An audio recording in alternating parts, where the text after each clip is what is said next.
Ladies and gentlemen, welcome to RuckU. I don't know what number news now it is. It's just way down the line.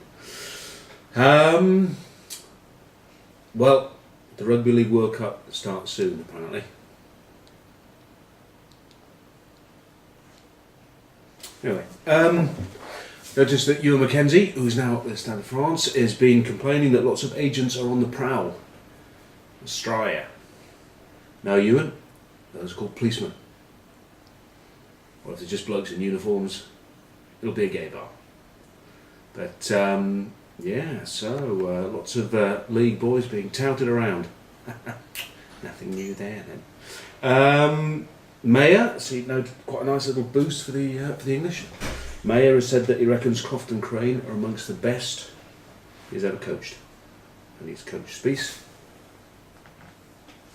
and Bobby Skinser, so that's not bad. Talking about South Africans, and someone who's been complaining that nothing ever gets mentioned about South Africans. See, Jake White has, and his agent have been touting him for the Lions job. Interesting, that one. Obviously, he's missed out completely. Notice that the Lions coaching panel and backup staff doesn't include one Englishman. Wow. So we're going to be the captain. We've got to have the captain. Bullshit.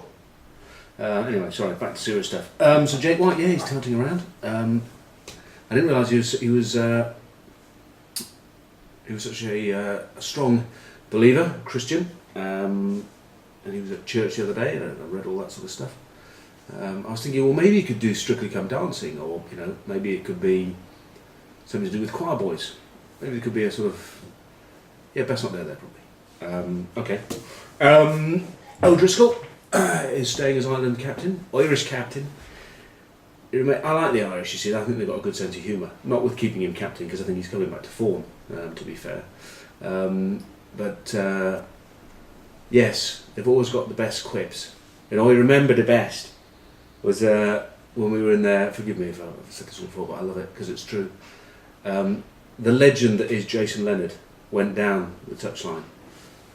Lifted up his shirt. Kevin Murphy, our physio, ran on, lifted up his shirt. A few ruck marks, sprig marks, I nearly fainted. And Murph gets out the old spray, does the usual. And I'm standing there with Rob Andrews trying to work out what was going on. When this voice comes from the crowd, Leonard, you fat bastard. You don't need the physio, you need a fucking midwife. Very hard to keep a straight face. I see the little piece, Intelligence of Props.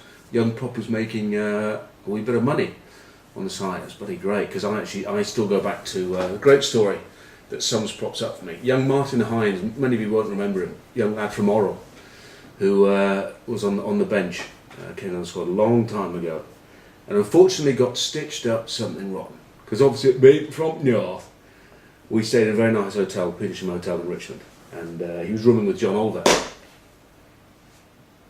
Sad for him really, because Olver was a nasty bastard, very funny bastard. And anyway, everyone obviously booked in, this, that and the other, and Olver, as most guys did in those days, obviously brought his week's worth of washing. Put it all through the laundry, it was on the RFU. It was the only thing you could put on the RFU. Anyway, next day it all comes back, obviously all boxed up, and Oliver's just unpacking the shirts. And Hines is there, buttering some bread, eating a pie. And he suddenly goes, "Holy hell, what's that?" And Oliver's quite sharp, sort of looks at him like, "What, the shirt?" It's obviously boxed, beautifully, cellophane, the whole lot. And Mark goes, "Aye, where's that from?"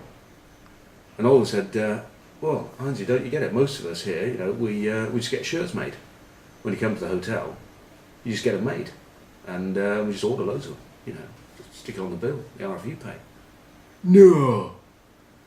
And I was shocked. He said, yeah. He said, "Look, tomorrow I can get a tailor in if you want. Have you not been measured up? Most of the guys, and we can get you some shirts made. Just stick it on your number." "No way. Really? Even for this neck?" And I goes, yeah. So being, nasty, devious little bastard, they ring up one of the guys in the hotel, speak to the guy, and said, "Look, pretend to be a tailor." Next day after training, this guy arrives in the room apparently and measures him up. arm length, the whole lot. And Oliver persuades him to order 5 shirts in a range of colours. And it was great, because he just said, I fucking can't believe this. Are you sure I'm not going to get into trouble for this? I've never had a shirt, let alone a new one. And Oliver said, no, it'll be fine, it'll be fine. So obviously he alerts everyone, and Jeff Cook's in on it, manager of England's in on it. And build-up's very good. And on Friday night, I said to, Jeff said, do you think that, we relieve a bit of tension by, I can sort of come in to the squad room and bollock everyone for this the shirt thing. It'll be a good laugh. And I said, yeah, I think it'll be good, just have a bit of a laugh. So we're all eating, squad's all eating, and most of the guys are in on this. And Jeff comes in, he said, right, he said, I've had enough. He said, people are abusing rooms, bar bills, whatever. He said, and someone, I'm not going to name names, he said, someone has ordered 5 shirts on their room. 5 shirts, new shirts, and he said, that's it. That is it. Unless you guys sort it out in here, we're cutting all expenses, you have to pay for your own wives, girlfriends, boyfriends, in case of Jerry. All that sort of stuff. He went nuts, and so he walked out. And there's silence, and I'm sort of just looking at Heinz across the room, and he's just gone white. And the only guy who wasn't in it was Simon Halliday. It was terribly posh. He suddenly gets up out of the blue, with no one expecting it. He said, Oliver! He said, Oliver! You're involved in this, aren't you? And Oliver sort of going, no, I'm not. He said, you are, Oliver. He said, you're the wrong type of chap. You shouldn't be in this one. And he lost it. And I'm going, Hallis, sit down. He's going, no, I won't, Will. I will not. It's about time someone told this boy. He used to wag his finger a lot. Eventually, we had to calm him down. He was apoplectic. He was like, Hallis, just shut up. Anyway, so I said, listen, is anyone going to come forward on this? Because, it's fairly serious. And there was just silence. I said, fine. So we got on with something to eat, and Jeff came back in with the manager was sitting somewhere, and I sort of wandered around the tables, I was chatting to people. And eventually I sat down next to Heinzie. I said, Heinzie, you don't know anything about this, do you? Quicker flash, he went, it was over. Obviously you never shit on your mate unless you have to. I looked at him and I said, what do you mean? It was over. Honestly, Will, he told me to do it. Don't drop me, please don't drop me. It was over. He told me to order him. He told me exactly what to do. And I don't like to dump on him, but it was his fault. Please don't like that. I said, whoa, calm down, Heinzie. I don't know how I kept saying. I said, just go and tell Jeff very calmly, and you'll be fine. Everything will be fine. Are you sure? Yes. So he wanders over, and everyone is just pissing themselves. And he goes up and goes, Jeff, I've got something to tell you. And Jeff is trying to keep a straight face. Jeff, it were me. I ordered them shirts. I tried to get, I lost count after 3, and Jeff sort of said, just started laughing and said, Heinzie, don't worry, it was good, and sit down. He goes, no, honestly, Jeff, it was me, and I'm really very, very sorry. And Jeff's going, no, it's all right, Heinzie, you haven't got the shirts, have you? It was all a big wind-up, they haven't been made. No, they have, Jeff, I've ordered them, I've ordered them, and I'll pay for them. He goes, no, Heinzie, the whole thing has been, he didn't get it. About half an hour later, still trying to explain to him, Heinzie, it's just been a wind-up. Good prop. See you next week.